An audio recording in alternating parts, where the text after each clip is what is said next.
You probably won't hear. This is a local story from an Alabama TV station that you probably won't see in the national news that I don't watch anyway, but it would not rate enough. It would not appear because, A, the teenager who was beaten to where his skull is fractured is white, and that's not oppression when you do it to a white person. It's only oppression when you do it to somebody other than white.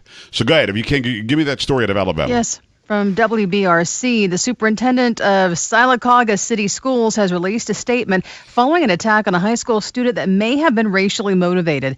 And this afternoon, I was made aware of an incident on the campus of Sylacauga High School, Dr. Todd Freeman said. I'm investigating this incident and will take appropriate disciplinary action based on the findings. This past week, we have experienced some difficult days in our schools and community. Brian Ogle, a 17-year-old student at the school, was beaten by several people in a parking lot following the high school football game Friday night. Ogle was previously involved in a minor dispute on campus last week. He's listed in fair condition at UAB Hospital and has a fractured skull. According to his mother, Brandy Allen, Ogle had responded to students wearing Black Lives Matter t-shirts at school with Blue Lives Matter, a reference to police. Freeman said the school was placed on lockdown Wednesday, a verbal altercation at the school. There were no further incidents the remainder of the school week until the police were called to respond to an off-campus crime in which one of our high school students was seriously injured. And this crime is still under investigation by the Sylacauga Police Department, he said. It's not clear how many people could be involved in the off-campus incident, but Sylacauga Police Chief Kelly Johnson said witnesses told him the number ran from 5 to 60, and though Ogle's mother believes the number could be around 13. Investigators are searching for suspects, and several people have been questioned, and police say a second fight occurred involving a witness to the Friday evening assault on Ogle, and no injuries were reported and no charges have been filed. All right, so they're wearing shirts that say Black Lives Matter. He responds with, hey, Blue Lives Matter. I don't know if he wore a shirt. It doesn't really say if he wore a shirt, if he just said it.